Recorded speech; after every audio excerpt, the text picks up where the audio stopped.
Just like to offer a big shout out to Touchdown Digital for sponsoring this week's video. Well, good morning guys, welcome back to the channel. Look, so good to have you all here by the way. It's very early here in the mountains and I've taken a quick trip up the highway to a place called Olympian Rock and Elysian Rock. Now I have been here before, but as you know, I enjoy coming back to or revisiting locations because the light does amazing things here and it's always changing. There's a few nice compositions here and there's a bridge involved. I've got to cross a bridge to the other headland, which is quite exciting. We've had 4 days of constant rain here in the mountains and I thought it'd be really foggy and misty here, but it's not. And I haven't seen it like this for some time here in the mountains. And as you know, I follow the weather religiously. And but yeah, this is quite strange here this morning. I'm about probably an hour away before sunrise, so I've got about a 15-minute walk down through the bush. As I said, we've had a bit of rain, so the track is a bit muddy and wet. So I've got the bogs on again today. Great boots these.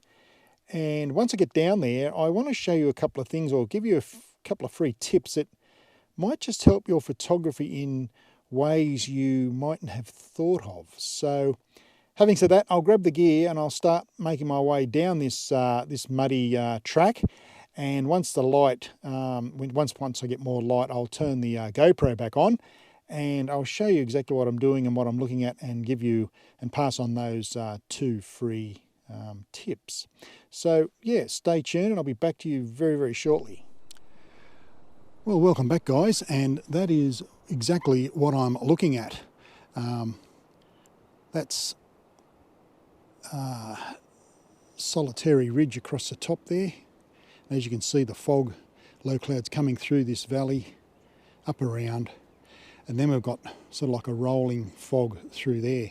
This is just a gorgeous place to come, and this is Elysian Rock. Olympian Rock is over there, and there's the bridge getting to it. So, as you can see, you can see that or not, but that's what I'm looking at. Straight through there. That cloud will form a leading line around through like that. Colour in the sky, it's not too bad. I can pull a bit out through post-edit, and that's why you shoot in RAW, of course. So, but yeah, look, just a magnificent place. And I'm up about well over 1,000 feet here. So we're virtually on top of the world. As you can see, I'm on top of the clouds here. Just a gorgeous, gorgeous place. But just magnificent, and as you can see, the clouds coming over the top here now. That'll come around here, and hopefully the sun from over this direction will light up Solitary there. And we've got the Three Sisters just over here, just over that ridge. Just a brilliant, brilliant location, this. So yeah, that's what I'm looking at, and hopefully that cloud will come down here and fill all that tops of the trees. But just a magnificent location. Okay, this little bit of a tip I want to give you all. As you can see, these rocks are all wet because I've had a lot of rain. There's a lot of dew happening here. Right, so even though our camera bags, you know, they can take a bit of a pounding. I know my bag does, and it gets in mud and snow and sand and water. But, you know, to save the cleanup at home, I bring a garbage bag and I put the garbage bag down and lay the bag on top of the garbage bag. Keeps the bag dry, dry and clean. And this also works when you're photographing seascapes on the sand. If you have to put your bag down, put a garbage bag down, right? And that just protects your bag. I mean, it's very, very simple.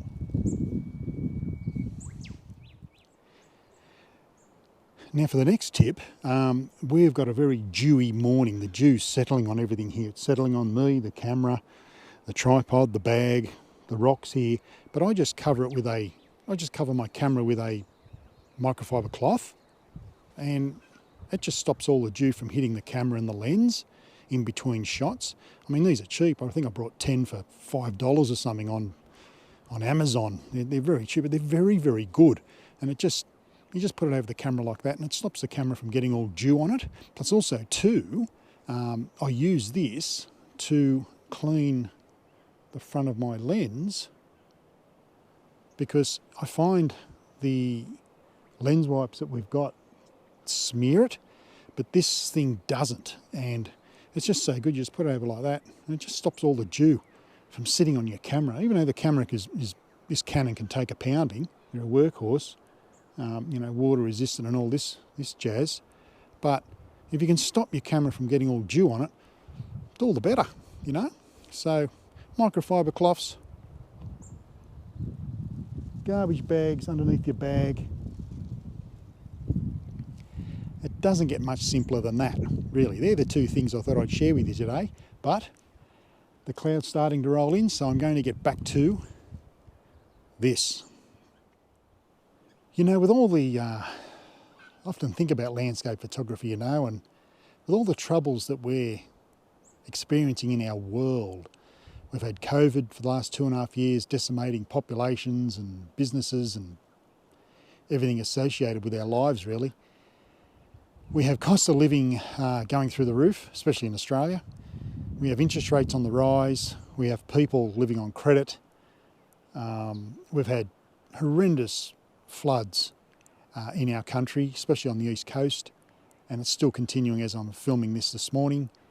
We've had horrendous fires, which claimed lives, and like the floods, and lost homes and property, livestock. It's been a hell of a time for the people throughout the world, and the people here in Australia that, well, the people that live here, they can resonate with what I'm saying. And then on top of that, we've got a lunatic on the other side of the world trying to obliterate another country, which is just an absolute disgrace. But I think landscape photography is a good leveler for people. I'm out here, I'm here by myself, and even though I just live 10 minutes drive from here, I'm rather fortunate to be able to come here and do this and show people what this is like. And when you come to a location like this, all those worries and stresses that we hear and see every day on TV, they just seem to disappear or pale into insignificance, really. Because just have a look at what I'm looking at, and you can appreciate that Mother Nature is a great leveler. And I just find that,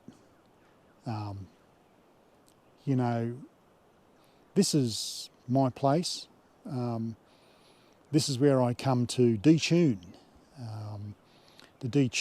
out from everyday living. People think that I've got a very comfortable life here. Well, I've worked very hard, and I've worked extremely hard for many years to be able to live here. So this just hasn't come by accident. No one gave this to me. But having said that, it doesn't matter where you're watching me. There's got to be something somewhere in the landscape that you can go with your camera or even your phone and just sit there and just take it all in, because we're not here for very long on this planet. So why not make the most of it? So landscape photography for me really isn't about the images, and probably maybe not even the location, but it's the way that the way it makes you feel. I love it here. This is my backyard, and I'll do anything to protect it, to be quite honest. And I just love photographing this magnificent place we call the Blue Mountains of New South Wales. Okay, I'll just show you this exposure that I've got here. I'll just spin the GoPro around.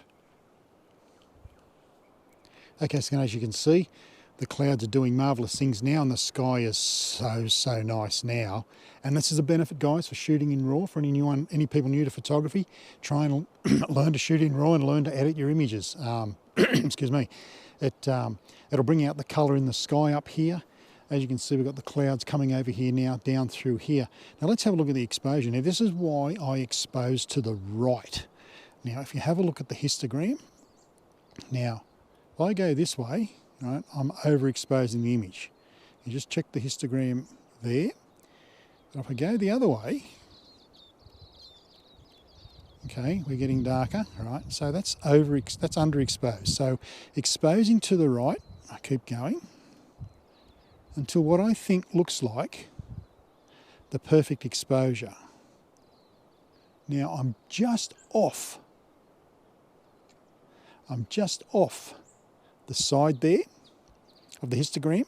That's exposing to the right. And the reason why I do that is because I can bring down the highlights and I can raise the shadows without causing any noise. Exposing to the right, seriously, is just, and working a histogram, I believe, is paramount to good landscape photography, to getting your images correct. But look, try it. It's not for everybody, but once you start exposing to the right and then you put it in post-edit, you will see that the benefits of it. It's all about the benefits of your exposure, and exposing to the right is, I believe, very, very important. So we'll take this shot and we'll see what we end up with. 2-second timer, ISO 100. That's pretty good. That's not too bad. We can work with that one. So we'll take another one. Let's have a look at this. I just work my histogram again.